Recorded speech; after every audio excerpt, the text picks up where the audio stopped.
明了是有人冒充我。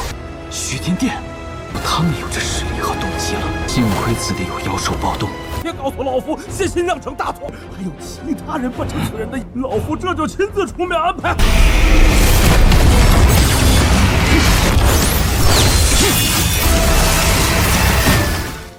Halo semuanya, selamat datang di Ruang Sinema. Bagaimana kabar kalian semua? Semoga selalu sehat dan baik-baik saja.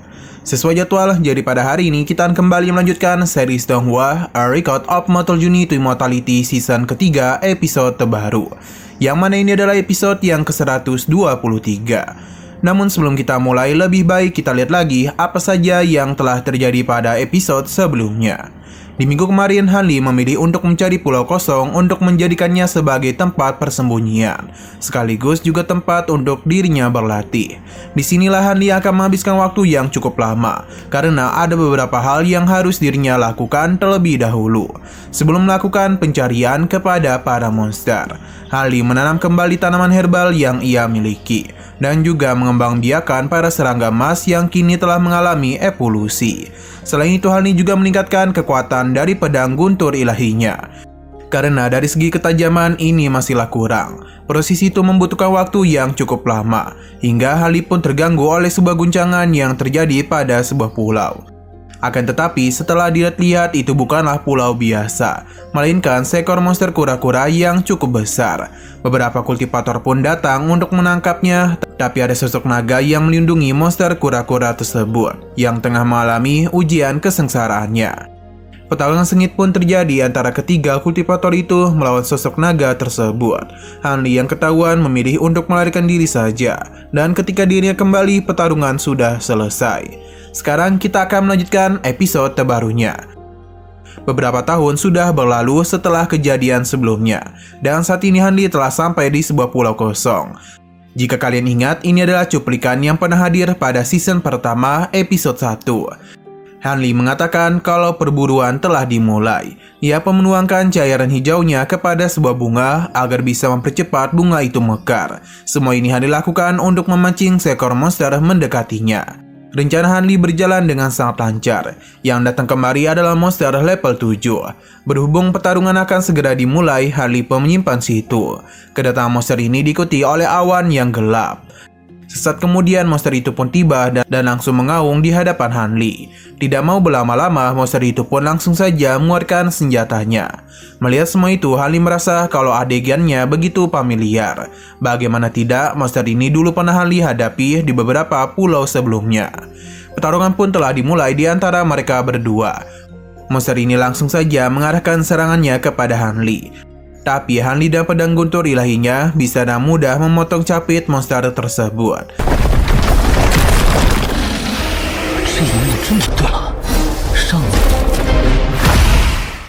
Ini terjadi karena Han Li sudah melakukan peningkatan kepada pedang guntur ilahinya. Tapi tentu pertarungan tidak berhenti sampai di situ saja. Karena bagaimanapun monster ini memiliki kekuatan pemulihan. Han Li sudah menduga kalau hal itu akan terjadi. Pertarungan pun kembali terjadi di antara mereka. Han Li yang sekarang tentu bukanlah Han Li yang beberapa tahun yang lalu. Monster tingkat 7 sebelumnya memang pernah menyulitkan Han Li. Tapi dan kekuatannya sekarang dan juga pedang guntur ilahi yang dia miliki berhadapan dengan monster ini bukanlah hal yang sulit untuk dirinya atasi. Pertarungan ini sama sekali tidaklah seimbang, karena yang sejak tadi melakukan serangan hanya Han Li saja. Sedangkan untuk monster itu tidak bisa berbuat apa-apa, selain pasrah menerima serangan terus-menerus dari Han Li.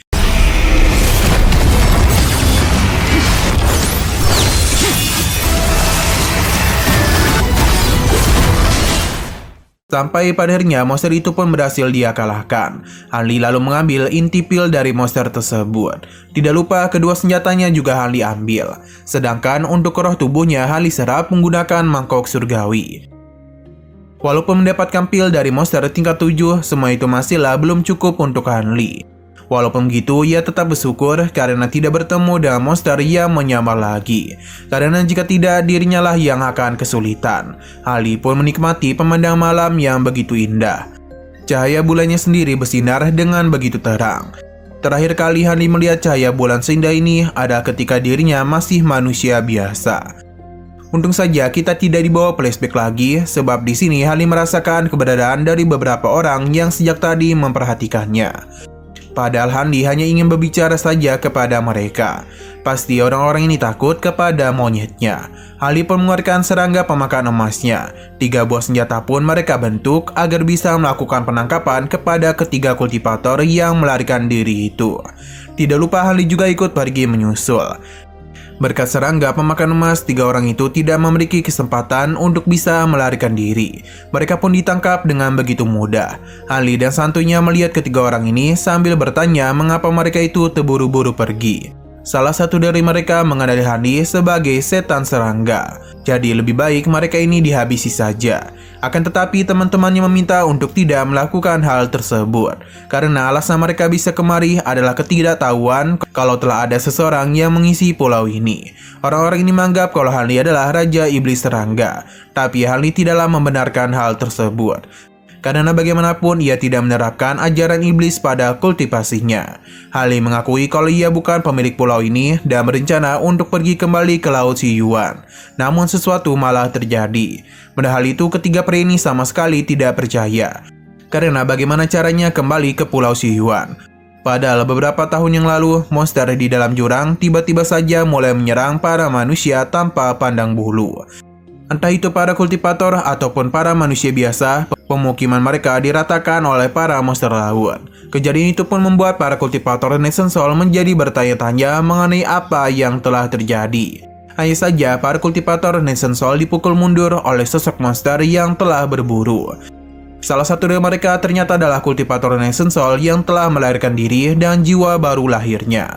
Karena hanya itulah satu-satunya cara agar bisa lepas dari kejaran monster laut. Sekarang tidak ada tempat yang aman bagi mereka, karena laut dalam sedang terjadi pertarungan antara Istana Bintang dengan Counterstar.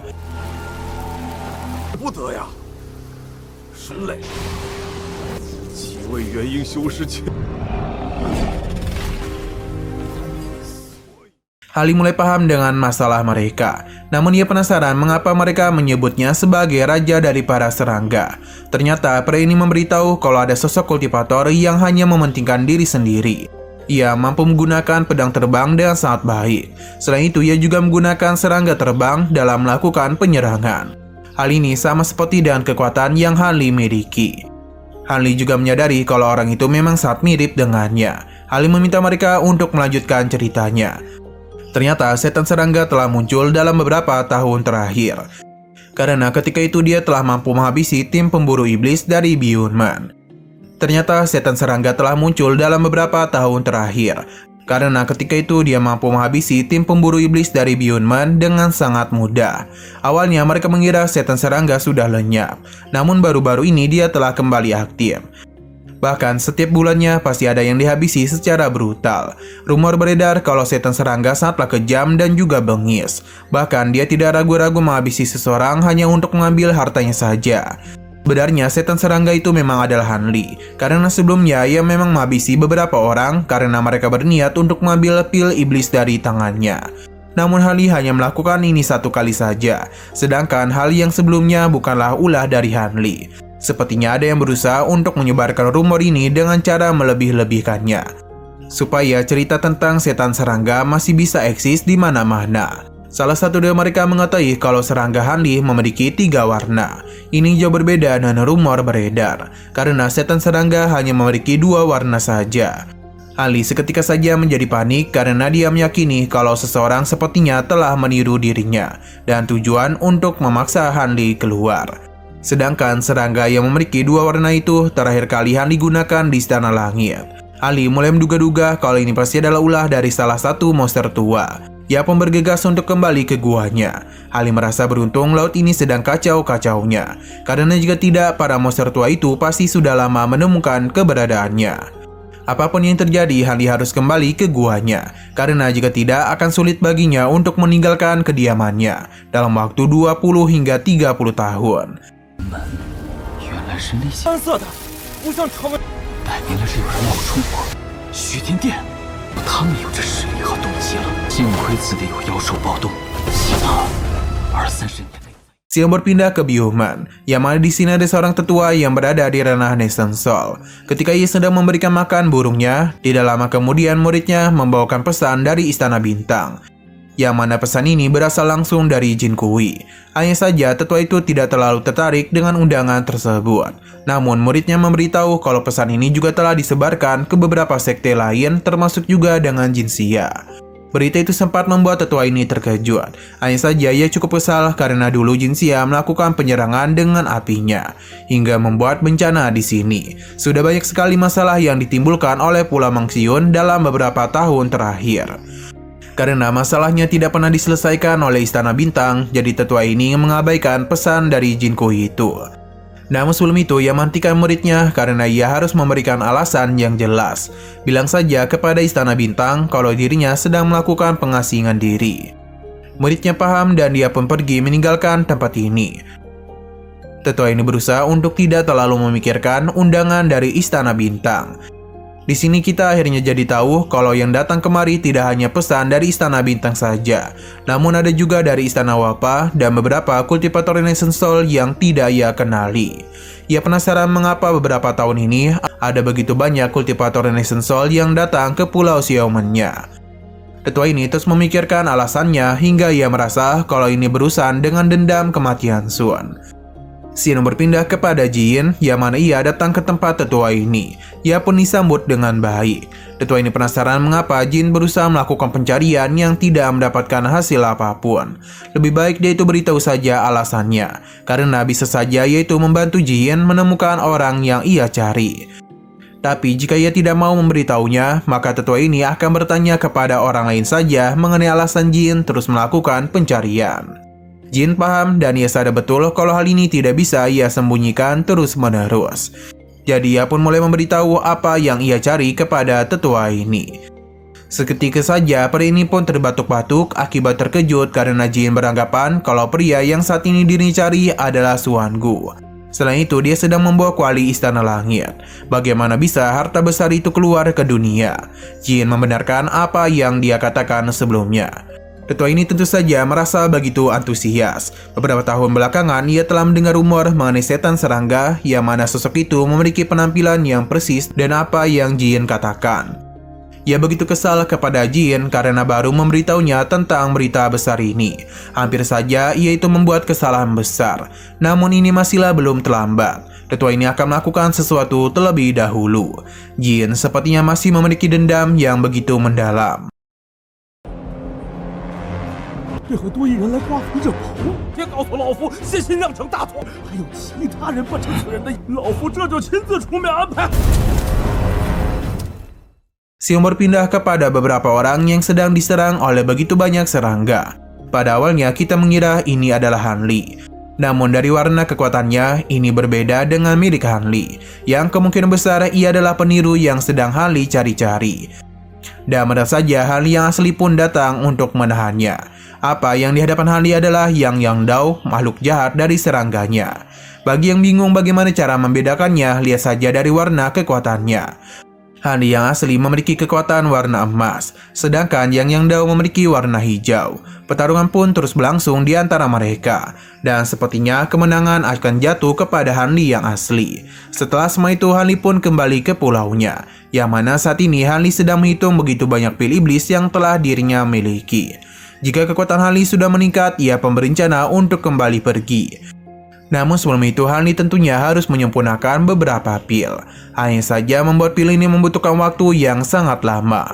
Maka karena itulah Han Li hanya terus berada di dalam pulau ini sambil membudidayakan serangga pemakan emasnya dan juga menanam lebih banyak tanaman herbal.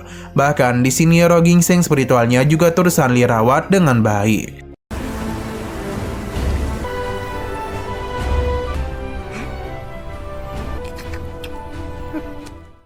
Tidak terasa 10 tahun pun sudah Han Li habiskan di pulau itu. Ia merasa begitu senang karena tingkat dan kualitas pilnya sudah ditingkatkan. Dengan kemampuan alkemisnya, Han Li cukup percaya diri bisa membuat toko obat dan berbisnis dengan baik di masa depan nanti. Ia merasa kalau semua ini sudah lebih daripada cukup. Han Li mulai berpikir kalau ini adalah waktu yang tepat untuk melakukan pengasingan diri agar bisa mencapai tahap pembentukan pil tingkat menengah. Tapi Han Li lupa dengan pil iblis yang sebelumnya ia dapatkan. Berhubung hal ini tidak beracun, jadi Han Li akan memakan semuanya. Dengan beginilah Han Li pun akan memulai proses pengasingannya, agar kekuatan yang Han Li miliki bisa mengalami penerobosan. Bisa terlihat dan jelas kalau jindan milik Han Li dilindungi langsung oleh pedang guntur ilahinya. Sedangkan 4 pil yang Han Li tadi makan terus menyalurkan kekuatan mereka kepada jindan milik Han Li, yang seakan-akan jindan ini layaknya poros utama dari alam batin Han Li. Inti di dalam inti jindan terus meningkat secara perlahan-lahan. Karena dan begitulah Han Li bisa meningkatkan kekuatannya tanpa mengalami kecacatan ataupun kegagalan. Sesuai dugaan kalau proses penerobosan ini membutuhkan waktu yang cukup lama. Jadi waktu pun terus berlalu di pulau ini hingga akhirnya Han Li pun naik ke tahap menengah pembentukan pil.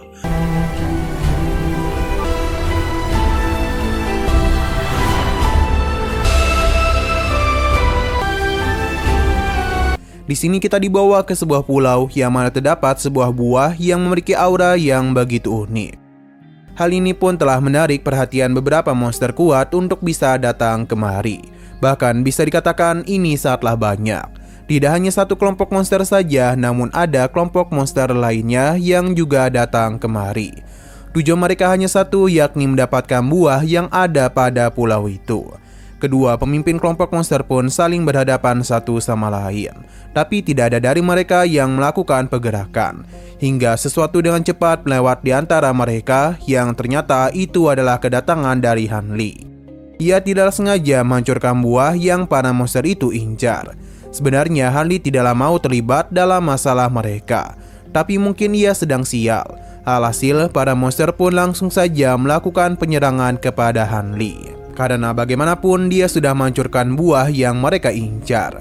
Dan jumlah monster sebanyak ini, Han Li tidaklah punya pilihan lain selain melarikan diri saja, sambil memberikan beberapa penyerangan kepada mereka. Dengan kekuatan dan juga harta yang dia miliki, para monster ini tidaklah menjadi masalah besar untuk Han Li atasi. Dan benar saja cukup mudah bagi dirinya untuk menghabisi beberapa monster sekaligus. Namun semua ini bukan berarti akan berhasil dengan cepat, karena para monster itu sangatlah banyak. Selain itu, sepertinya sesuatu ada yang tidak beres pada diri Han Li. Karena itulah dia tidak bisa bertarung secara maksimal. Dia pun mempercepat pergerakannya agar bisa menjauh dari kejaran para monster. Untuk tahu apa yang terjadi kepada Han Li, kita dibawa masuk ke dalam tubuhnya, yang mana di sini ada sosok yang terus-menerus menyerang jindan miliknya. Tidak hanya itu, terdengar juga sebuah suara yang berjanji akan melakukan pengejaran kemanapun Han Li pergi.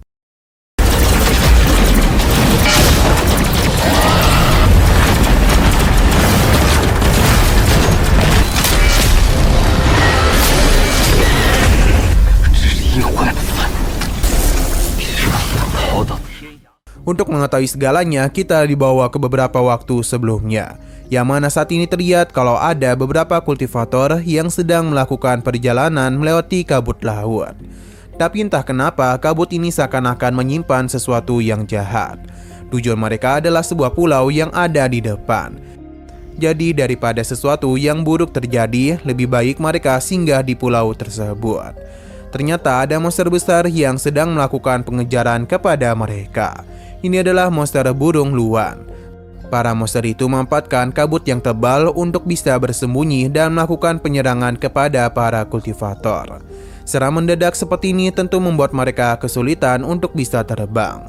Dan benar saja gadis ini harus hilang kendali atas pedang terbangnya sendiri. Untung saja dia tidaklah terluka dan berhasil sampai di pulau tersebut. Akan tetapi gadis ini merasa ada yang aneh. Karena bagaimana bisa ada sosok paus besar muncul di tengah hutan bambu. Kehadiran paus ini telah membuat gadis itu terpental ke sebuah pantai. Sekali lagi dia pun dibuat kebingungan dengan apa yang telah dia alami. Sebab di sini juga ada gunung berapi yang telah siap meletus.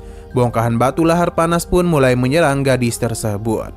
Ia tidaklah bisa berbuat apa-apa selain melarikan diri saja dari ledakan gunung Merapi. Tapi semua itu sia-sia saja dan dia pun kembali dibuat terpental dan berpindah ke tempat lainnya.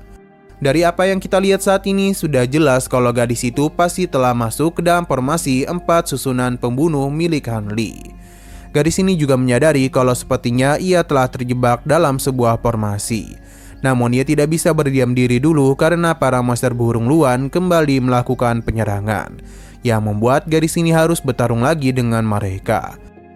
Sebenarnya dia sudah berhasil melakukan beberapa serangan kepada para burung luan, namun semua itu tidaklah terlalu berdampak bagi para monster. Alhasil kini dialah yang harus bisa bertahan dari serangan lanjutan para monster burung luan.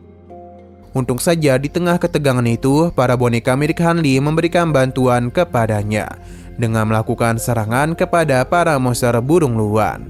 Dan begitu jugalah gadis ini bisa selamat.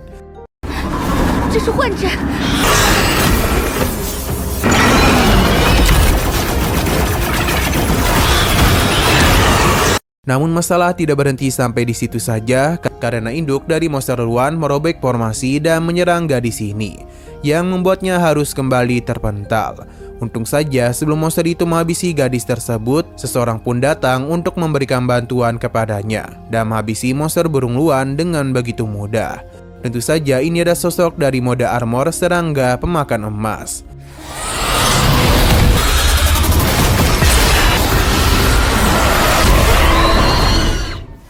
Melihat sosok ini menghabisi burung luan tanpa kesulitan, membuat gadis itu menjadi bertanya-tanya, siapakah dia yang sebenarnya? Selain itu, apakah dia adalah orang yang baik atau tidak? Sayang sekali Hanli tidaklah menunjukkan wujudnya di depan gadis itu, dan memilih untuk pergi meninggalkannya seorang diri.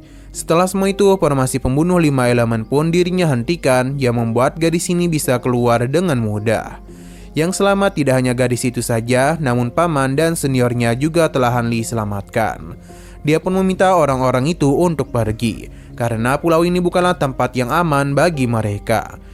Namun ia akan mempersilahkan mereka untuk bisa beristirahat dulu. Mereka mengira kalau penguasa pulau adalah boneka, tapi itu tentu bukan.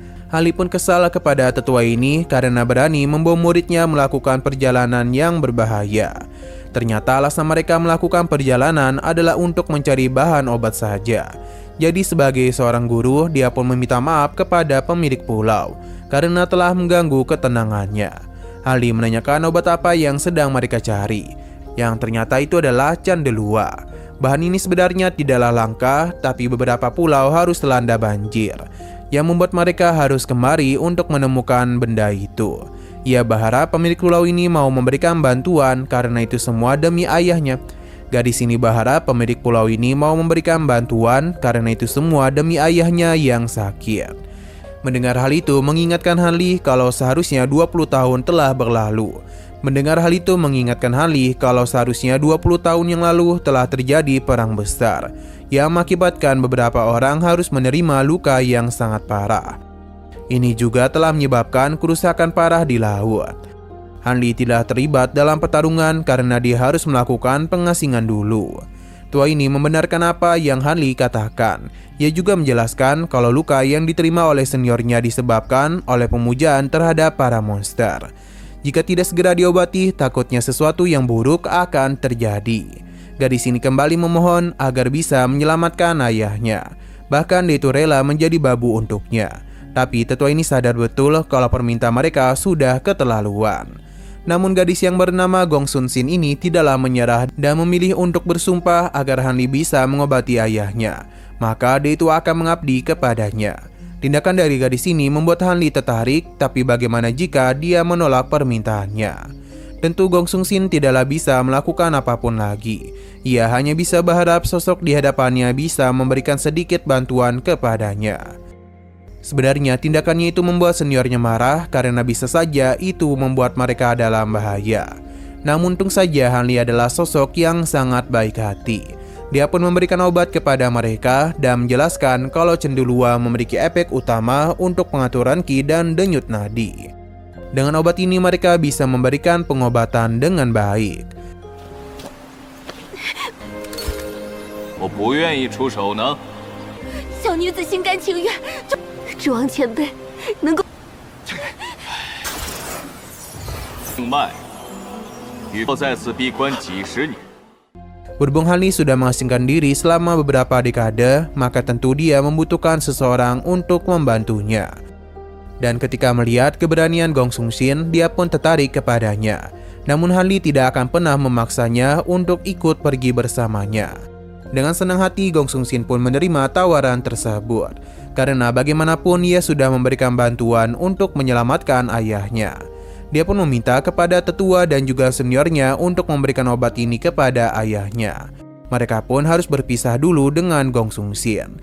Sebenarnya ini cukup berat karena mereka mengira kalau sosok ini pasti ingin melakukan sesuatu kepadanya. Tapi Gong Sung-shin sudah membuat keputusan, jadi mereka tidaklah boleh membuat sosok pemilik pulau ini marah. Kembali kepada Gong Sung-shin, dia pun diperlihatkan dengan betapa indahnya tempat yang ditinggali oleh Han Li. Akan tetapi gadis ini masihlah terlihat cukup takut karena bisa saja sosok itu tidak sesuai dengan apa yang dirinya harapkan. Di saat gadis ini hendak mendekati lagi, boneka ini pun menahannya. Dan tidak lama kemudian situ pun muncul dan memintanya untuk pergi ke sisi lain. Gong Sung-shin paham, jadi dirinya pun mulai masuk ke dalam sebuah gua. Ia seketika saja terkejut karena di depannya merupakan barang-barang yang sangatlah berharga. Ini sama sekali belum pernah dirinya lihat. Bahkan di sana juga terdapat begitu banyak buku yang berisikan keterampilan tingkat atas yang langka. Bahkan di sana juga terdapat begitu banyak buku yang berisikan keterampilan tingkat atas yang langka. Sepertinya sosok pemilik gua adalah orang yang kuat. Han Li pun keluar untuk menemuinya dan memberitahu kalau teknik yang dia lihat tadi sangatlah cocok untuk gadis sepertinya. Melihat Han Li membuat Gong Sung-shin terpukau akan ketampanannya. Ia bahkan ragu kalau pria di hadapannya adalah senior yang membantunya. Han Li pun mendekatinya, namun Gong Sung-shin agak takut, sebab dia tidaklah menyangka kalau seniornya sangatlah muda. Namun ia langsung meminta maaf karena telah berbicara sembarangan. Han Li tidaklah mempermasalahkan hal itu karena tempatnya tidaklah memiliki aturan. Gong Sung-shin bahkan bisa datang dan pergi semau dirinya. Han Li bertanya kepadanya apakah ada tempat berdagang yang bisa dirinya datangi. Sayang sekali pasar di selatan sudah tidak ada. Namun Gong Sung-shin sempat mendengar dari ayahnya kalau ada pasar rahasia di arah selatan yang dibangun secara diam-diam oleh para generasi terdahulu. Dan tempat itu cukuplah aman. Ia pun memperlihatkan sebuah peta kepadanya dan menunjukkan kepada Han Li di manakah lokasi ruang rahasia yang dia bicarakan. Mengetahui titik itu membuat Han Li menjadi begitu lega karena dia memiliki sebuah urusan. Jadi dia pun mempersilahkan Gong Sung-shin untuk tetap berada di pulau dan mempelajari buku-buku yang ada di sini. Jika sesuatu terjadi kepadanya, maka Han Li akan menghubungi Gong Sung-shin. 但此前听父亲且问你，现在可还有？前辈联手所见，还那密室。 Setelah Han Li pergi, Gong Sung-shin pun menjadi tenang karena sepertinya dia itu begitu terpukau akan kegantengan dari abang Han Li. Malam pun semakin larut saja dan tidak terasa Gong Sung-shin sudah membaca begitu banyak buku hingga dia pun terbangun dan melihat ada sebuah surat yang Han Li tinggalkan. Ia memberitahu tentang perjalanan yang akan dia lakukan.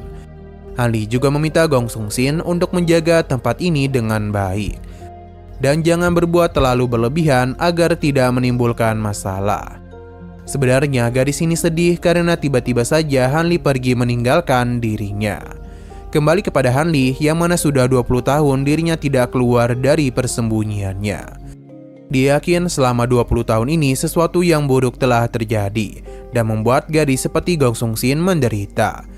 Han Li juga sadar kalau keterampilan saja tidaklah cukup untuk bertahan hidup saat ini. Jadi dia akan mencari tahu lebih banyak tentang apa saja yang telah berubah. Selain itu ia juga penasaran seperti apa pemukiman manusia saat ini. Han Li juga berharap tidak bertemu dengan sosok kultivator ranah Nation Soul, karena itu akan merepotkan dirinya saja. 大头，想来也是吃了不仅存的人类聚落是和睦没什么用了。 弹药修为难以存进，还是换个样子吧。 Perjalanan terus Han Li lakukan hingga dia pun sampai di sebuah pulau, yang mana inilah pasar rahasia yang sedang Han Li cari-cari. Di sana terdapat sebuah tanaman yang dijadikan sebagai kode rahasia untuk bisa masuk ke dalam sana. Han Li juga sempat berbicara dengan seseorang mengenai alasannya tidak datang tepat waktu.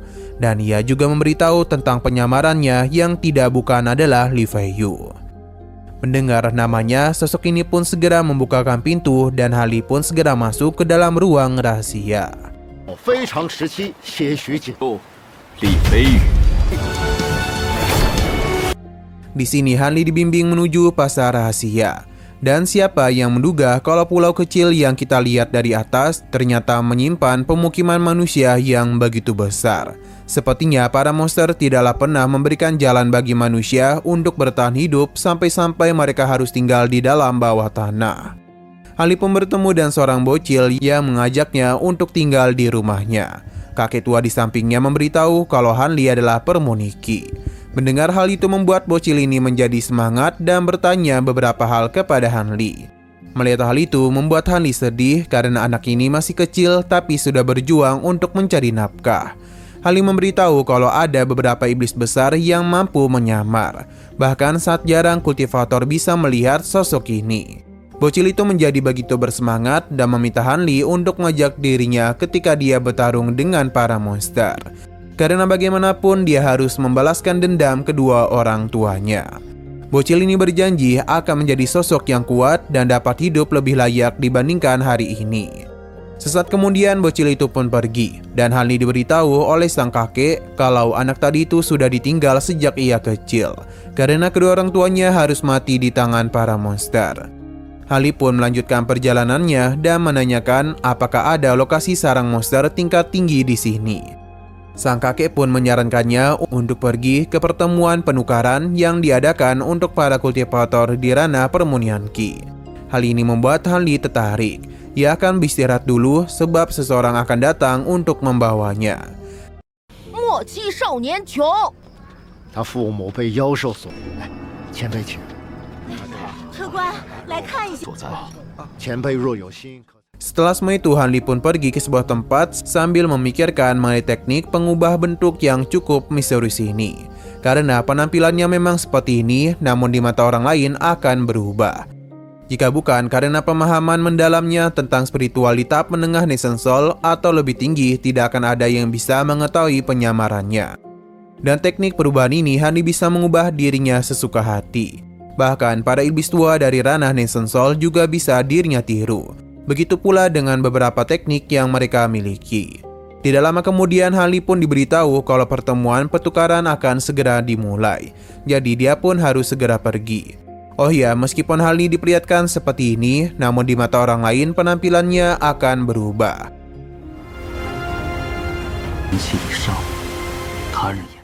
Han Li sungguh tidak menduga gadis yang menyambutnya adalah Wen Xiyu.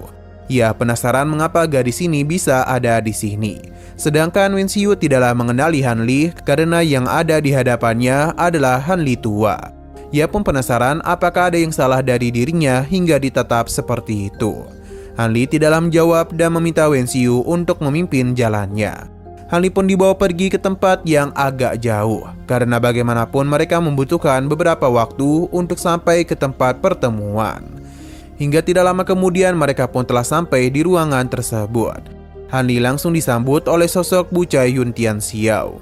Ialah pemilik dari tempat ini dan sepertinya Xiu sangatlah takut kepadanya. Bahkan ketika dia diminta untuk menghibur para tamu, Wen Xiu mencoba untuk menolak karena dia sudah disuruh untuk melayani Han Li. Ini pun membuat Han Li penasaran siapakah Bucai yang sebenarnya. Tidak mau berlama-lama, Bucai pun mempersilahkan Han Li untuk masuk. Di sini kita pun diperlihatkan dengan ruang pertemuan yang cukup besar. Terlihat juga ada beberapa gadis dari sekte Suara Merdu yang malah bertugas melayani para tamu di sana. Melihat para pria yang bersenang-senang membuat salah satu wanita kesal. Karena ini mengganggu penglihatannya saja. Hingga sesaat kemudian Han Li dan Wen Xiyu pun tiba. Yang mana beberapa orang sempat memperhatikan mereka. 一定要好好招待力，咱们快入座吧，力道友。是个鸡腿儿。 Meskipun ada beberapa orang yang cabul, namun ada juga beberapa kultivator yang memperlakukan wanita dengan baik. Han Li sadar betul kalau ini adalah teknik Yuan Tianxiao untuk memperdaya para kultivator itu. Ia pun penasaran dari manakah ia mendapatkan para wanita cantik ini. Bahkan di sini tidak ada rasa hormat kepada yang tua. Wen Xiu sempat memberikan air kepada Han Li, namun dirinya tolak karena sudah tahu air itu berisikan teknik penggoda. Sesaat kemudian, Yuan Tianxiao pun masuk bersama dengan Fan. Melihat hal itu membuat Han Li sadar kalau para gadis ini berasal dari sekte Suara Merdu. Dia pun penasaran di manakah Jiling berada. Han Li sangatlah lupa untuk memberikan kabar kepada mereka dan baru tahu kalau sekte Suara Merdu malah berakhir seperti ini. Berdasarkan apa yang Han Li lihat sekarang, kemungkinan besar para wanita di sana sudah menderita selama bertahun-tahun. Dia pun ingin melihat lebih banyak mengenai apa yang sedang terjadi di sini. Yuan Tianxiao pun memberikan sambutan kepada para tamu di sini dan mempersilahkan mereka untuk minum-minum terlebih dahulu. Salah satu dari para tamu menjadi begitu bersemangat dan langsung saja memulai acara pertemuan dengan memperlihatkan harta yang dia bawa. 3 harta yang dia keluarkan sempat membuat beberapa orang tertarik. Namun, ada seorang wanita yang mengeluarkan harta yang cukup unik dan membuat beberapa orang menjadi bertanya-tanya, apakah itu sebenarnya? Bagi wanita itu, harta ini memiliki harga yang begitu tinggi. Namun di mata Han Li tidak ada barang bagus di sini. Sepertinya dia terlalu berharap lebih terhadap acara pertemuan ini. Bahkan beberapa orang sudah mengeluarkan harta, namun tidak kunjung ada yang membuat Han Li tertarik. Pada akhirnya Han Li memiliki sebuah rencana untuk mengeluarkan beberapa harta yang cukup menarik perhatian semua orang di sana.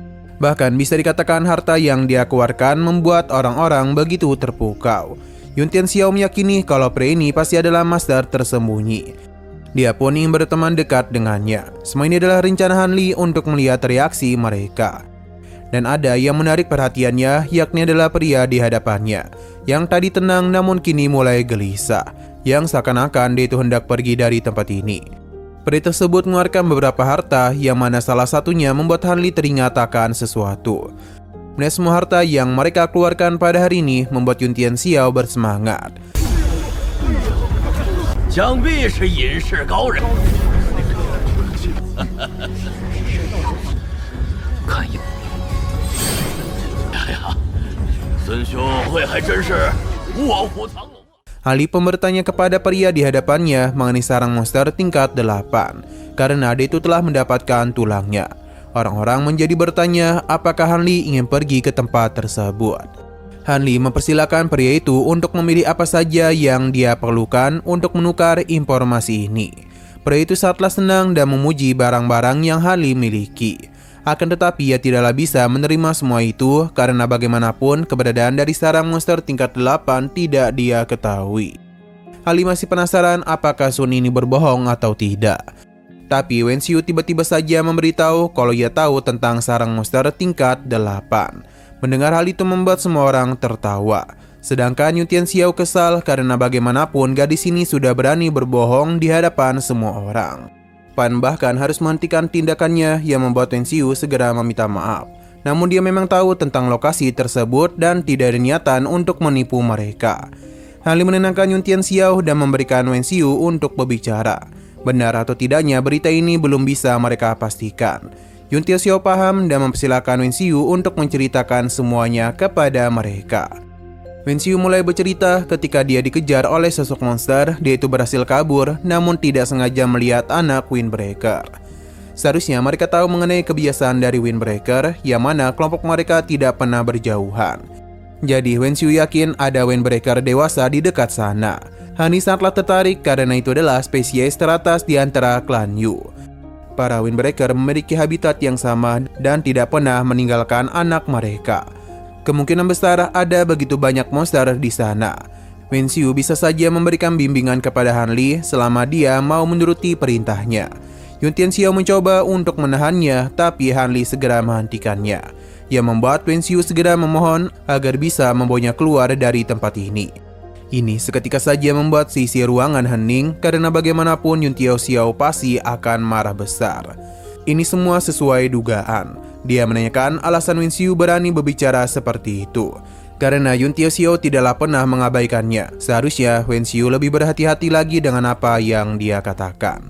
Han Li menenangkannya karena dia yakin Wen Xiu hanya ingin mengajaknya untuk keluar saja. Jadi seharusnya Yun Tianxiao mau mendengarkan. Ketegangan pun terjadi di antara mereka berdua hingga Wen Xiu memberitahu Han Li kalau selama ini dirinya telah diperbudak oleh Yun Tianxiao. Perkataannya tentu semakin membuatnya marah, dan kali ini dirinya akan memberikan hukuman kepada Wen Xiu. Para tamu yang ada di sana pun memilih untuk tidak melawan.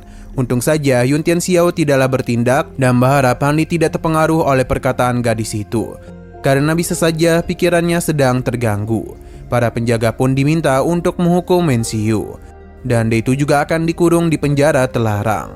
Akan tetapi Han Li tidak mengizinkan semua ini, yang membuat Yun Tianxiao penasaran apakah dia begitu suka dengan gadis ini. Han Li membenarkan apa yang dia katakan, karena dirinya saat lain ingin mendapatkan informasi darinya. Jadi Han Li akan memberikan harta yang dia perlihatkan untuk kebebasan Wen Xiu. Akan tetapi Yun Tianxiao menolak karena bagaimanapun Wen Xiu adalah bagian dari tempat ini. 为奴为李道友见笑了，将这贱婢带下去。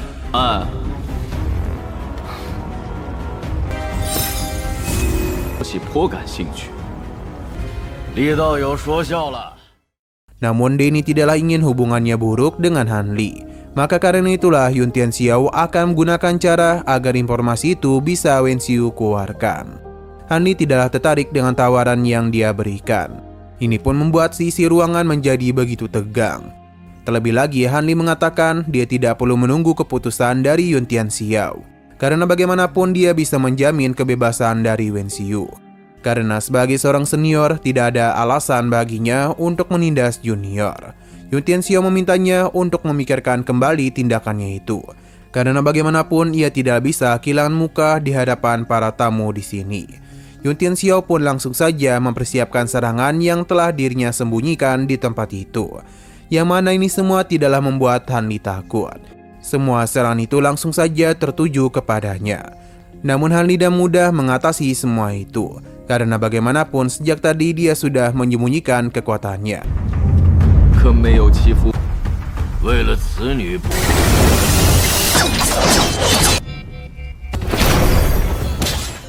Serangan balik pun dengan mudah Han dilakukan dan mengeluarkan semua orang yang ada di sana. Yun Tianxiao pun dengan mudah dilukai. Alih-alih menyerah, dia memberikan peringatan kepada Han Li untuk berhati-hati, karena dia akan mendapatkan masalah yang besar. Namun Han Li tidaklah peduli dan langsung saja mengeluarkan teknik ilusinya.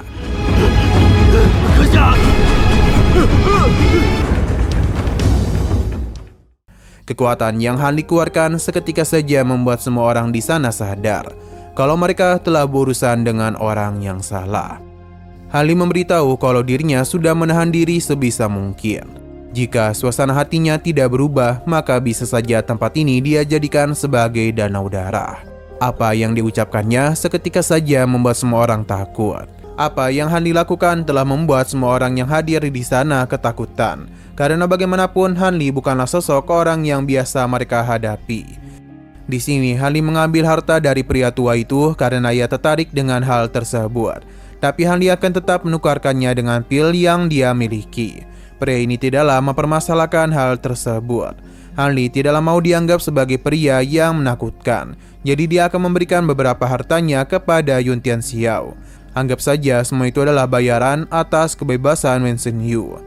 Sebelum pergi meninggalkan tempat ini, Fan Yin menghentikannya dan memberitahu kalau mereka tidaklah sengaja menemukan reruntuhan susunan teleportasi kuno.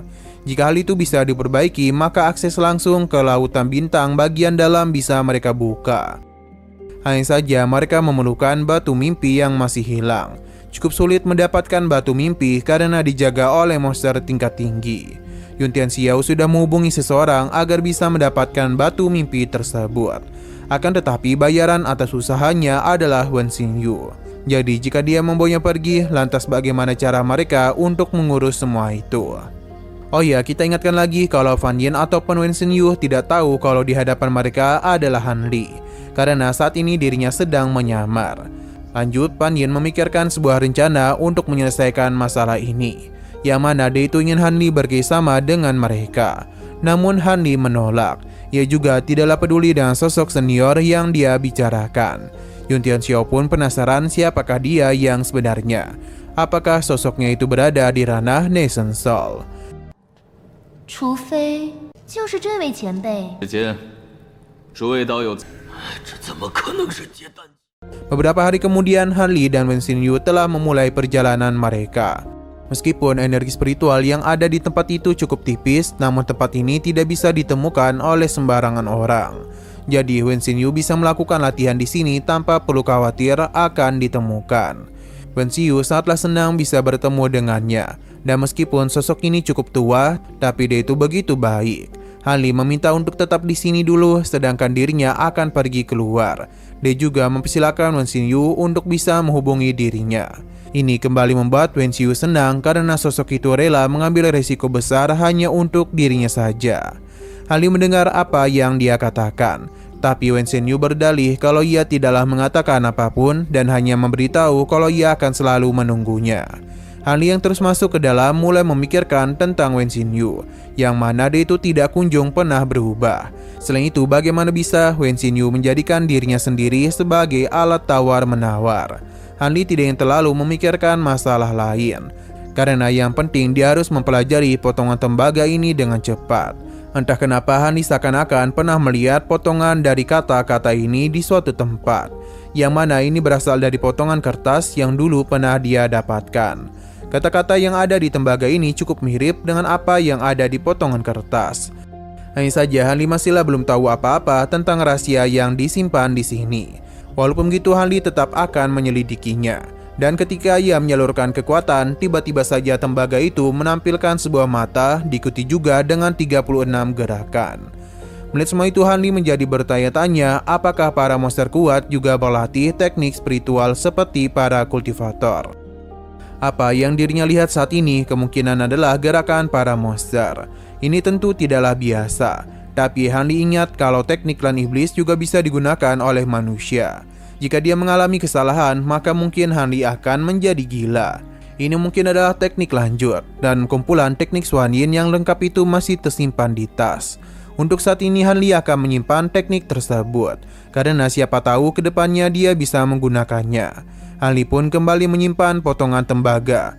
分辨不出这其中有什么名堂。不过，这妖族依靠自身修炼吗？难道不缺什么高阶功法？说不定以后能派上。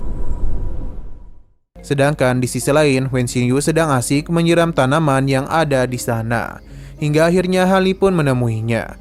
Dia juga memberikan pujian. Wen Xinyu meminta maaf karena ia tidak bisa diam. Ia melakukan hal yang sering disukai oleh pemimpinnya. Dia berharap kalau apa yang dia lakukan juga disukai oleh Han Li. Han Li tidaklah mempermasalahkan apa yang Wen Xinyu lakukan, karena tempat ini memang akan dirinya berikan kepadanya. Selain itu, Han Li juga memberikan sebuah formasi agar bisa Wen Xinyu gunakan untuk menjaga tempat tersebut. Wen Xinyu sungguh berterima kasih kepadanya, padahal ia sudah menyelamatkan dirinya dari Yun Xiaotian, namun malah diberikan hadiah sebanyak ini. Wen Xinyu menjadi bingung bagaimana cara dia bisa membalas semua kebaikannya. Bagi Han Li, Wen Xinyu sama sekali tidaklah pernah berubah. Nah, Wen Xinyu pun berharap bisa melakukan apapun untuk Han Li, bahkan meskipun harus menjadi budaknya. Tapi Han Li menolak hal tersebut, karena sejak dulu dirinya melakukan perjalanan seorang diri. Bahkan seharusnya dia ini menjadi kakeknya, dan bukanlah suaminya.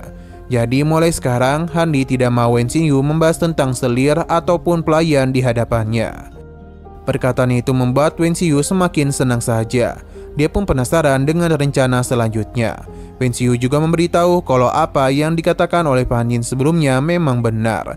Jadi apakah seniornya itu ingin pergi ke susunan teleportasi tersebut? Karena Wen Xinyu ternyata ingin kembali bertemu dengan Jiling dan juga Han Li, sebab dia tidaklah tahu bagaimana kabar mereka sekarang. Han Li tidaklah menyangka Wen Xinyu masih memikirkan dirinya.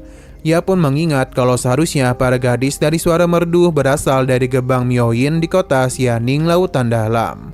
Wen Xinyu membenarkan hal tersebut.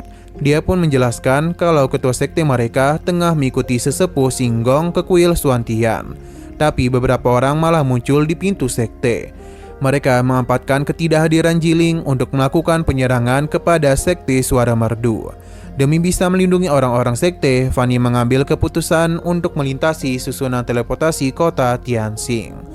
Sejak mereka pergi itulah mulai terjadi perang besar. Selain itu, para murid dari sekte Suara Merdu satu persatu mulai pergi dan bahkan menghilang. Fanny sudah mencoba cara terbaik untuk melindungi mereka, tapi sayang sekali ia tidaklah memiliki kekuatan dan padernya harus terus ditipu. 休要再提。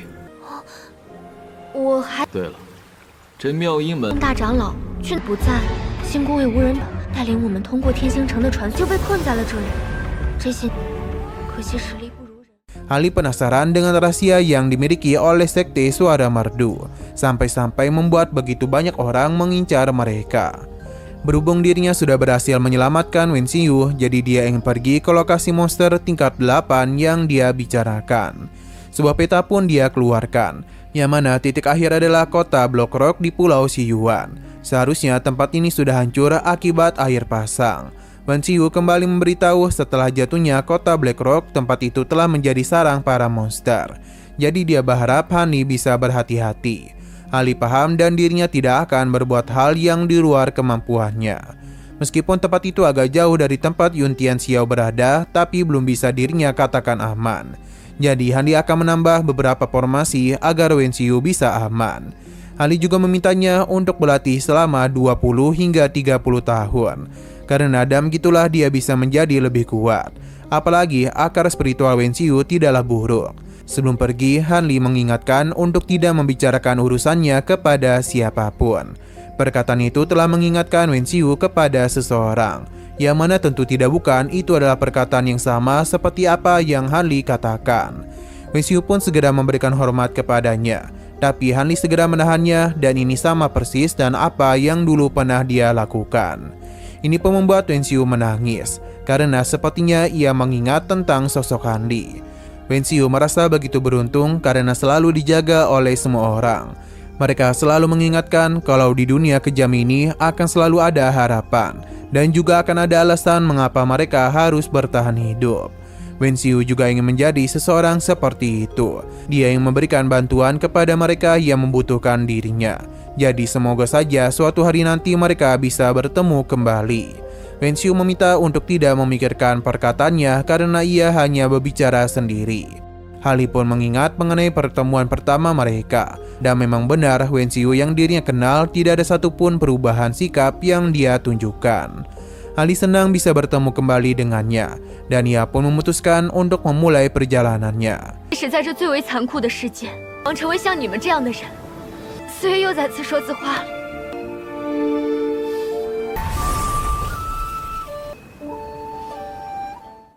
1 bulan pun sudah berlalu yang mana kita mendengar tangisan seorang bayi.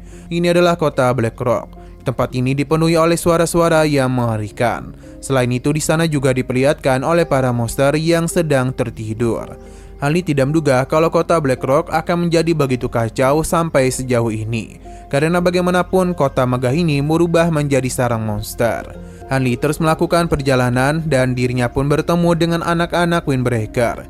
Ini adalah Qingjing Pavilion, tempat di mana Hani bertemu dan sosok yang harus dirinya waspadai. Nah, sayang sekali keberadaan Hani sepertinya sudah diketahui. Namun sosok ini tidak terlalu mempedulikannya. Hani tidaklah bisa pergi karena tempat ini dijaga oleh monster tingkat tinggi. Namun dirinya akan mencoba mengambil sebuah risiko.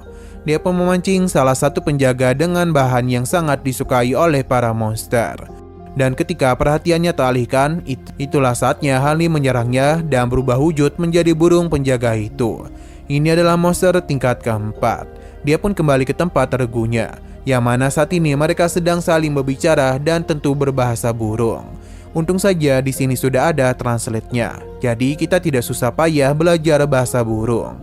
Sesaat kemudian Hani pun kembali. Sebenarnya dia cukup sulit untuk berbicara bahasa burung.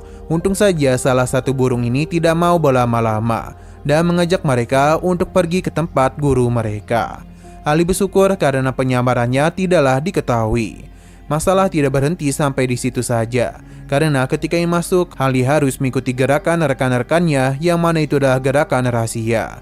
Sekali lagi keberuntungan masihlah berpihak kepada Han Li, dan begini dirinya pun diizinkan untuk masuk. Kak, 看来他们确实领智未开。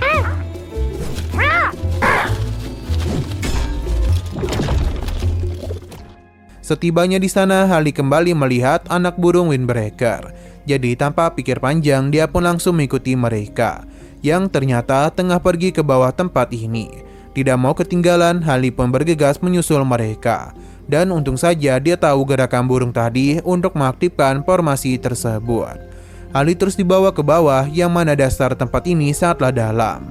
Hingga akhirnya Harley pun tiba dan melihat betapa megahnya tempat itu, yang mana lokasinya sendiri bisa dikatakan sangatlah luas. Untung saja anak burung tadi telah ditinggal oleh penjaganya. Maka karena itulah Harley akan mengambil kesempatan itu. Perkataan Wenxiu memang benar adanya, karena ini adalah sarang monster Windbreaker.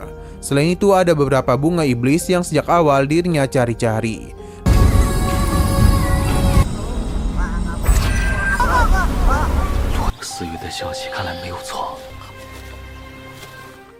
Tidak mau membuang kesempatan, Harley langsung saja melakukan pergerakan. Tidak lupa ia juga meninggalkan beberapa susunan formasi. Hanya saja ia penasaran akan seberapa dalam danau itu, karena memiliki energi spiritual yang begitu melimpah. Ia pun menjadi tidak heran mengapa para monster tingkat 8 begitu nyaman tinggal di sini. Secara perlahan-lahan namun pasti, Harley akhirnya berada di dekat anak burung Windbreaker. Ketika dirinya sudah sangat berhati-hati, burung itu malah menyadari kehadirannya. Namun ia tidaklah mencurigai Harley dan memberitahu kalau bunga indah ini adalah tanamannya sendiri. Namun Harley langsung saja mengambilnya karena ini adalah bunga yang dia cari-cari. Melihat hal tersebut seketika saja membuat anak burung ini menangis. Seseorang pun mulai tertawa karena bagaimana bisa dia menghindar seorang anak kecil. Harley segera memakan manik-manik es karena sosok yang datang kemari sepertinya bukanlah orang sembarangan. Sesaat kemudian sosok itu pun datang, yang mana itu tidaklah bukan adalah Fengxi. Anak burung ini terus mengadu kepadanya, namun Fengxi menenangkannya karena sosok itu adalah kenalan lamanya. Fengxi tidaklah menduga mereka akan kembali bertemu, yang mana akhirnya Harley pun membuka penyamarannya.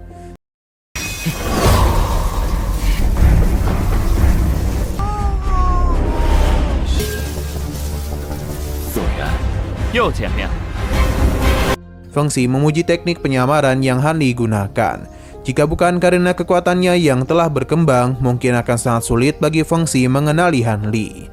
Sedangkan Harley sendiri sadar betul meskipun Fengxi terlihat santai, namun tidak ada celah baginya untuk bisa melancarkan serangan. Jika pertarungan terjadi, maka sudah dipastikan Harley akan kalah. Dalam sekejap, Fengxi pun menahan pedang Harley, yang mana dia tidaklah bisa bergerak. Bahkan dia juga meminta Harley untuk melepaskan semua pedang guntur. Tentu ini semua mengejutkan Harley. Fengxi mengakui kalau pedang Harley sangatlah bagus. Apakah ini ada harta karun dari hidupnya? Fengxi sadar betul kalau Harley sangatlah berhati-hati. Namun dia menganggap semua ini tidak akan mampu untuk menumbangkan dirinya. Jadi lebih baik Harley itu menyimpan pedang-pedang tersebut. Jika Harley masih ingin menganggapnya sebagai teman minum, maka Harley harus memperlakukan dia layaknya sebagai teman. Harley paham dan menyimpan semua senjatanya. Fengxi cukup senang bisa bertemu kembali dengannya. Kali ini Fengxi telah memperkenalkan dirinya kepada Harley. Begitu pula Harley, karena meskipun mereka sudah beberapa kali bertemu, tapi belum pernah sekalipun mereka berkenalan. Setelah semua itu, Fengxi mengajak Harley ke sebuah tempat yang membuatnya penasaran apa yang dirancanakan oleh Fengxi. Dia ternyata berniat untuk menunjukkan kota batu hitam kepadanya. 把剑收了吧，我果然没有看错人。在下照一下。 你可以称呼我为什么妖？黑石城。 Xeno berpindah ke sebuah tempat yang mana saat ini terlihat kalau ada begitu banyak monster di sini. Sebagai seorang manusia, kehadiran Harley di sini sempat membuat salah satu monster kesal, hingga Fengxi pun memberitahu kalau pria ini bersamanya. Fengxi menjelaskan kalau manusia dan monster telah saling berselisih selama ribuan tahun. Jadi tidak heran mengapa para monster begitu marah melihat Harley di sini. Saat ini Xin'an telah mengumpulkan berbagai suku monster. Klan berbulu Fengxi telah berkumpul dan menyebar selama bertahun-tahun, yang membuat mereka selalu kekurangan tempat tinggal. Di sisi lain, kita pun diperlihatkan dalam pertarungan dua monster yang mana ini menjadi tontonan bagi para monster lainnya. Han Li akhirnya sadar kalau Feng Xi telah mengambil alih kota Batu Hitam agar dijadikan sebagai markas dari klan monster burung. Ini adalah tempat yang bagus karena dipenuhi oleh energi spiritual. Selain itu, sudah bertahun-tahun lamanya kota Batu Hitam menjadi tempat perdagangan yang besar. Feng Xi membenarkan apa yang dia katakan.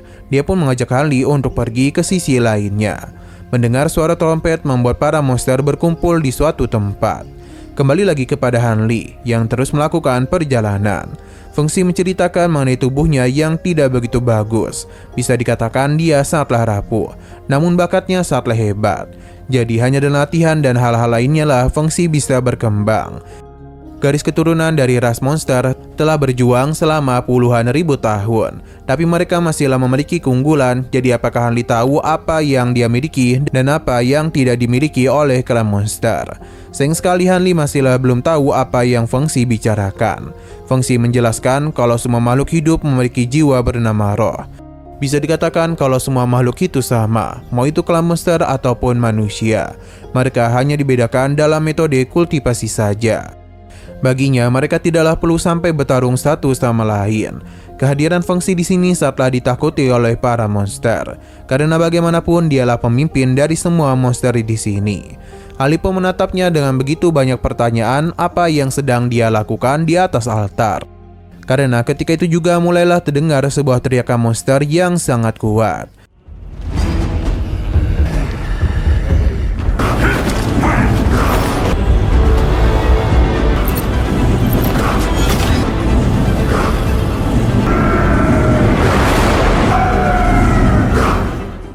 Feng Xi mulai menyapa para monster bersayap. Dia mengingatkan kalau sejak lahir mereka lah yang paling dekat dengan langit. Mereka sama sekali tidak mampu ditahan oleh daratan maupun lautan, karena angin adalah kehadiran mereka. Atau dengan kata lain, mereka adalah para penguasa langit. Sebelumnya mereka semua telah terpencar, tapi angin sudah memberikan petunjuk agar mereka bisa kembali bersatu. Kini mereka sudah memiliki rumah dan tidak perlu pergi kemana-mana. Feng Xi sudah tahu kalau klan monster lainnya sudah membentuk kotanya masing-masing. Dan kini adalah giliran klan monster burung untuk mendirikan kota mereka sendiri. Perkataan Feng Xi telah membuat semua monster bersemangat. Terlebih lagi di sini mulailah dimunculkan sebuah patung klan burung yang begitu besar. Puja-puji kepada Feng Xi terus mereka lontarkan, sedangkan Han Li sendiri hanya bisa terdiam melihat semua itu. Feng Xi menganggap mereka sudah terlalu lama berdiam di dunia yang penuh kekacauan. Maka karena itulah dia pun berencana untuk mengambil apa yang telah menjadi hak milik mereka sejak awal. Badai dan petir akan menuntun jalan mereka. Feng Xi meminta mereka untuk memberikan setetes darah. Para monster pun memberikan darah itu kepada patung yang berada di belakang Feng Xi. Karena semua itu ingin mereka dedikasikan untuk masa depan yang lebih cerah. Ritual terus mereka lakukan dan suaranya bisa terdengar di seluruh gua itu.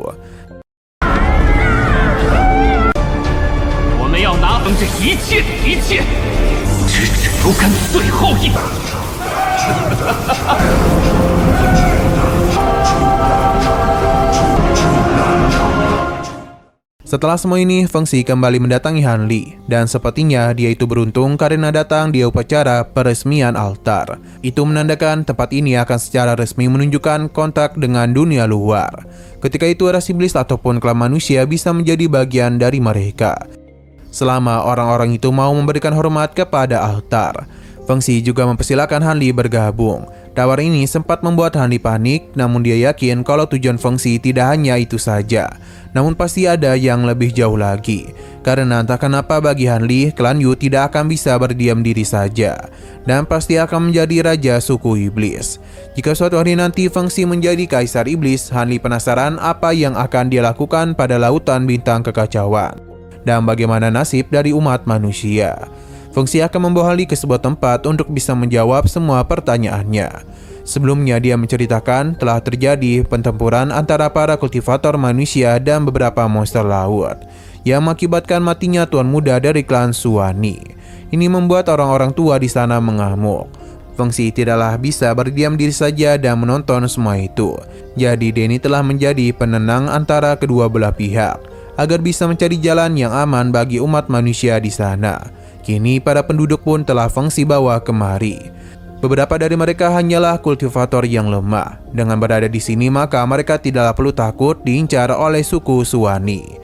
Fengsi hanya bisa melakukan hal ini saja. Namun seharusnya Han Li sudah bisa tahu betapa tulusnya dia. Bagi Fengsi, dia sangatlah menginginkan dunia di mana semua ras dapat hidup berdampingan. Tapi ini cukup sulit karena suku utama klan iblis ataupun para manusia lainnya masih belum dapat mengerti tentang perdamaian sesungguhnya. Han Li mengajarkan hal tersebut karena ras manusia dan ras iblis tidak memiliki musuh yang sama. Jika saja ada, maka mereka pasti akan bergabung mengalahkan sosok tersebut. 终究有限，奥义，各行所长。其实，在人族来到，能理解这些的，终究还不管是一个族群。 Han Li juga yakin kalau sebelum ras manusia datang ke Laut Kekacauan, pasti sebelumnya para monster sudah bertarung satu sama lain. Fengsi membenarkan hal tersebut. Han Li akan menunggu apakah Fengsi bisa menciptakan dunia seperti itu.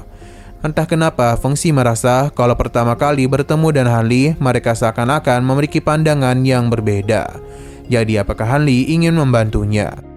Dia mengajaknya untuk mengubah lautan bintang yang kacau menjadi tempat yang sangat damai. Bagi Han Li, sikap Fengsi sangatlah jauh berbeda dengan para manusia yang dirinya temui. Namun dia masihlah belum bisa percaya kepadanya. Jadi karena itulah Han Li belum dapat mengambil keputusan apakah dia akan bergabung atau tidak. Fengsi kembali membawa Han Li ke sebuah tempat yang membuatnya penasaran. Mengapa Fengsi tidak melibatkan pertarungan dan pembunuhan dalam kultivasinya? Fengsi mengakui kalau inilah pertama kalinya manusia akan memasuki guanya. Tapi Han Li tidaklah bisa melihat gua yang dia bicarakan. Bahkan Han Li menduga itu berada di dalam danau. Hingga akhirnya Fengsi pun mulai menghilangkan ilusi di hadapan mereka yang menunjukkan kedamaian dari Fengsi. Tata letak di sana sesuai dengan desain lautan dalam, jadi seharusnya Han Li cukup familiar dengan tempat itu. Sesaat kemudian muncullah anak monster Windbreaker yang masih kesal dengan Han Li. Jadi Fengsi pun menenangkannya karena bagaimanapun Han Li bukanlah manusia yang berbahaya. Selain itu, inilah pertama kalinya anak burung itu melihat keberadaan manusia. Tapi perlu diingat, Han Li juga salah karena malah mengambil tanaman spiritual kesukaannya. Jadi sudah wajar mengapa anak burung ini menjadi kesal kepadanya. Dia pun pergi sambil memaki-maki Han Li. 此地格局下，恶意，反而还十分好奇。风某这才带你进来。 Berhubung mereka berdua serta menikmati anggur, jadi Fengsi akan memenuhi janji, yakni ingin Han Li mencoba anggur miliknya. Karena bagaimanapun di klan burung, anggur mereka adalah yang terbaik. Bahkan butuh waktu 100 tahun agar bisa memunikan anggur yang enak itu. Fengsi memintanya untuk tidak perlu khawatir, karena anggur ini layaknya pil langit dan bumi. Fengsi juga tahu kalau Han Li telah mengalami kesendatan kultivasi. Dia pun memintanya untuk minum segelas anggur itu. Karena dan begitulah maka Han Li bisa melewati kesendatannya. Han Li terkejut karena jika itu benar maka anggur ini sama saja dengan 1000 pil tingkat tinggi. Fengsi meminta Han Li untuk tidak berpikir dia akan meracuninya. Karena untuk menghabisi Han Li, Fengsi tidaklah mungkin melakukan trik licik seperti itu. Han Li sama sekali tidaklah berpikiran seperti ini. Namun Han Li tidak ingin berhutang budi kepadanya, sebab anggur ini pasti sangatlah mahal. Fengsi meminta Han Li untuk duduk karena mereka juga harus menghormati cara minum seseorang. Dia juga akan menceritakan mengenai anggur tersebut. Han Li sudah tidak mau bertanya apapun lagi karena takut Fengsi akan marah. Jadi Han Li pun memutuskan untuk meminum anggur tersebut. Anak monster Windbreaker juga meminum hal yang sama. Sesuai dan apa yang Fengsi katakan, jinda milik Han Li mulai mengalami sebuah perubahan. 晚辈，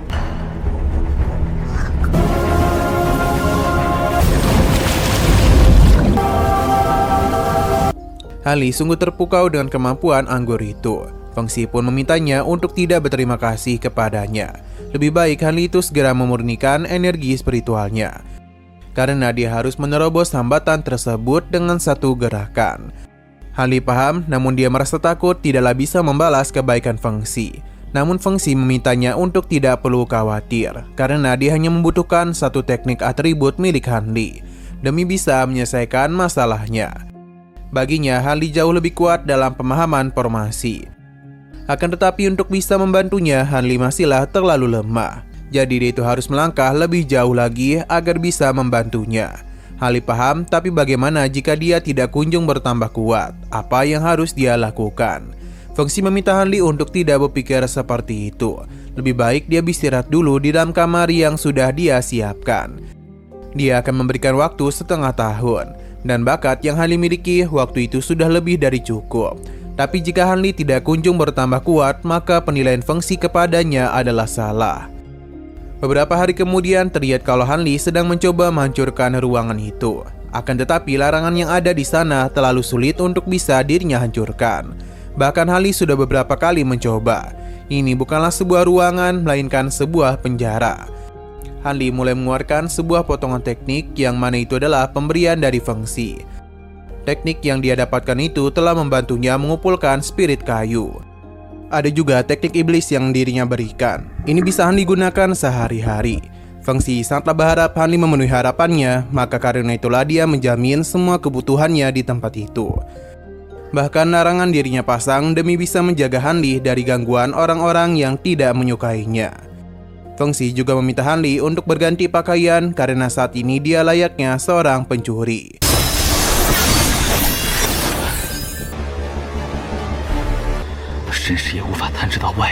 对了，我这儿有2部书，待你练成出关，即妖族的雅言，吃穿用度都为你备好。 Kembali ke masa sekarang, dia menganggap maksud sebenarnya dari Feng Xi adalah meminta Han Li untuk tinggal selamanya di sini. Setiap hari, para penjaga selalu memberikan Han Li batu spiritual, yang tentu saja Feng Xi sangatlah berharap dia ini bisa segera naik tingkat. Oh ya, saat ini Han Li masihlah berada di ranah Core Formation tahap menengah.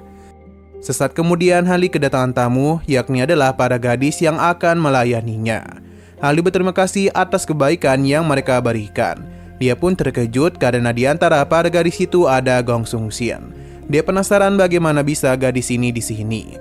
Dia pun meminta para wanita lainnya untuk pergi dan hanya meninggalkan Gong Sung Xian saja. Mendengar hal itu membuat burung penjaga paham dan membawa para wanita cantik itu untuk pergi. Awalnya Gong Sung Xian memanggil Han Li sebagai senior, namun itu segera dihentikan oleh Han Li dan memintanya untuk berpura-pura tidak saling kenal. Pada akhirnya Gong Sung Xian memulai akting mereka. Han Li memintanya untuk kembali seminggu lagi sebab dia itu ingin melakukan permurnian. Sebenarnya Han Li penasaran bagaimana Gong Sung Xian ditemukan. Namun meskipun begitu dia juga senang karena dengan kehadiran Gong Sung Xian di sini dirinya bisa tahu mengenai apa yang terjadi di luar. Han Li akan mencoba naik tingkat dalam kurun waktu setengah tahun, karena jika tidak mungkin dirinya akan disingkirkan oleh Feng Xi. Jadi satu-satunya cara adalah naik tingkat agar kedepannya dia bisa melarikan diri. Selain itu Han Li masihlah penasaran dengan rencana sebenarnya dari klan burung. Xin berpindah kepada Feng Xi yang merasa sangat senang dengan usahanya selama ini. Dia berharap tidak ada satupun kegagalan yang dia alami. Feng Xi berencana untuk menggunakan sayap dari Feng Lei untuk menjadi miliknya. Dengan begitulah dirinya yakin tidak akan ada yang bisa menghentikan kekuatannya.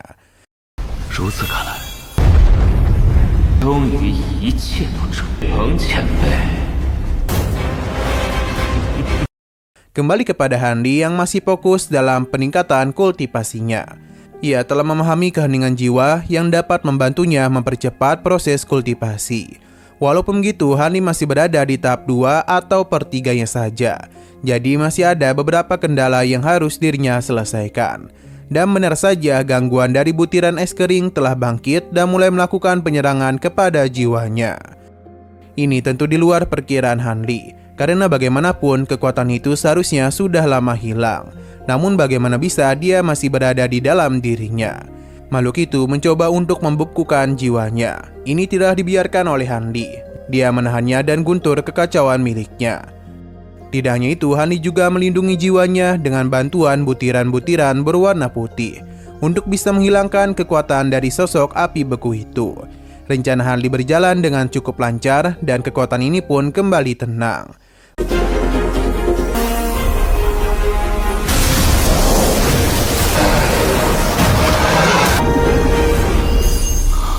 Bagi yang lupa, ini adalah kekuatan milik Xuan Gu yang masuk ke dalam jiwa Han Li. Dia cukup lega karena bisa mengeluarkan hal itu sebelum kekuatan ini menjadi bencana besar baginya. Kesenangan Han Li tidak berhenti sampai di situ saja, karena kini dia sudah berada di ranah Core Formation tahap akhir. Tinggal satu langkah lagi menuju ranah Nation Soul.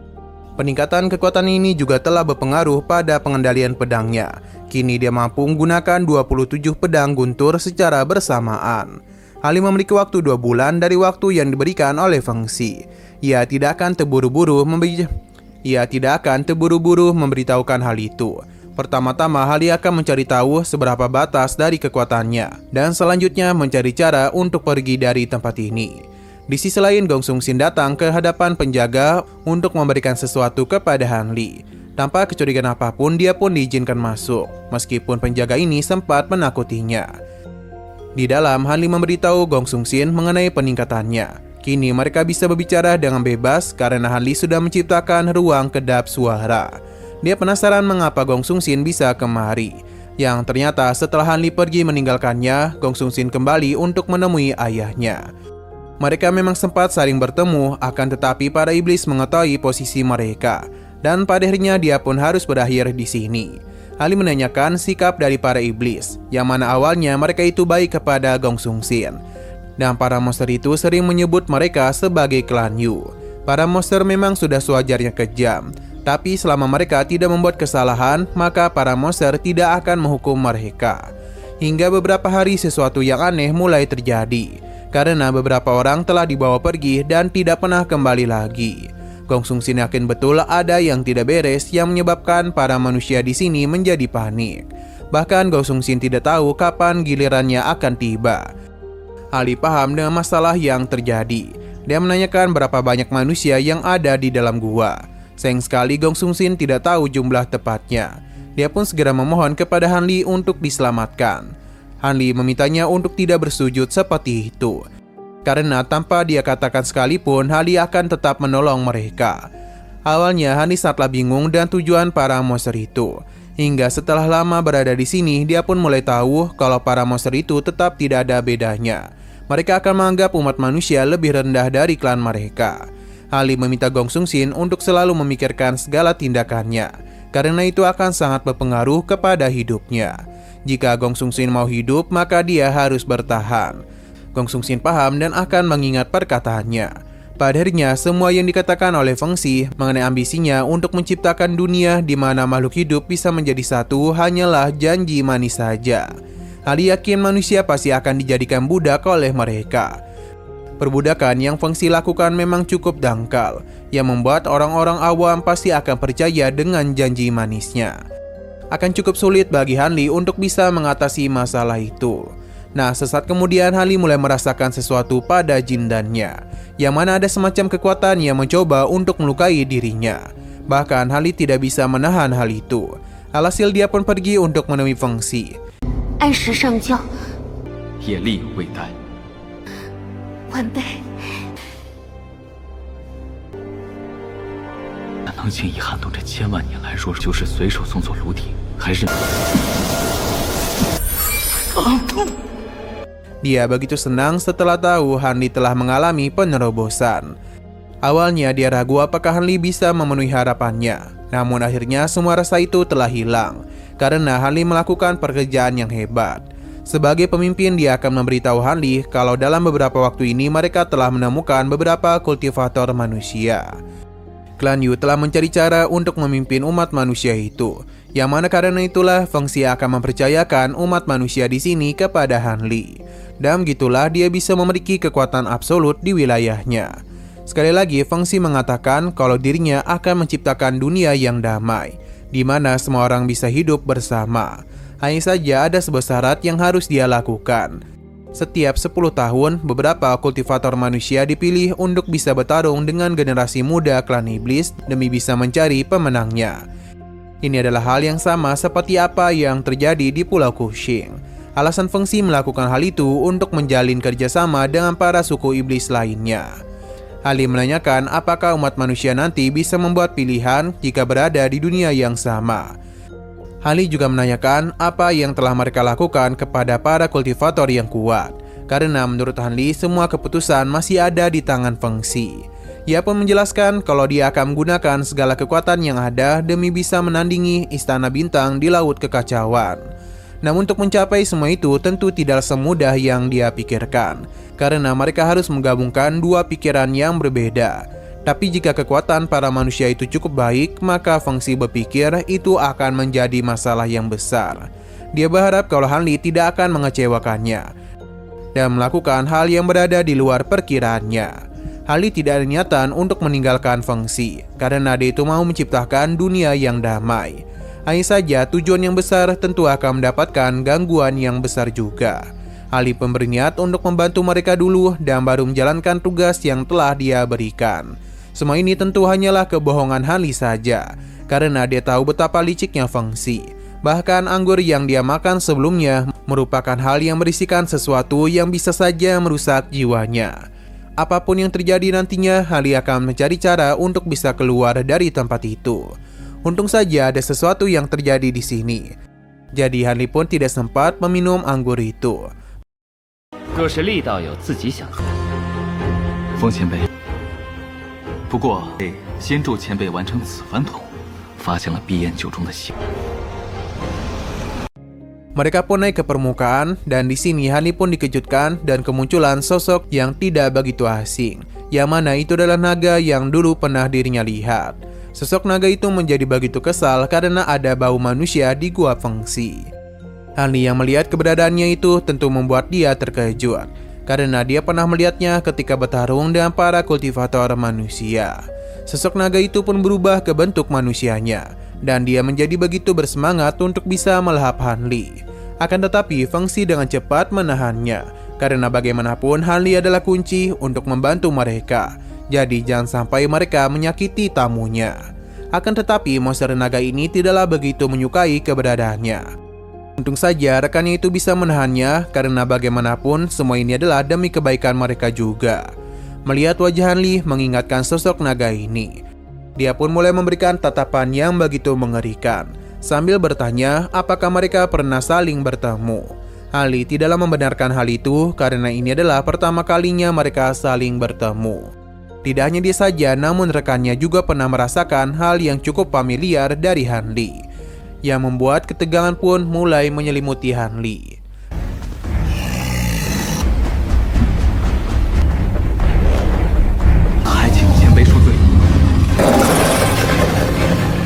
Nah, sayang sekali lagi seru-serunya, episodenya pun harus bersambung dulu. Oke, sekian dulu pada video kali ini. Untuk video selanjutnya akan segera hadir. Jadi bagi kalian yang ingin mengikuti series ini, langsung saja klik subscribe dan aktifkan loncengnya. Terima kasih yang sudah menonton video sampai habis. Jika kalian suka pada video ini, klik like dan share ke teman-teman kalian tentang channel ini. Dan ditunggu aja kelanjutannya. Oke, sampai jumpa di video selanjutnya.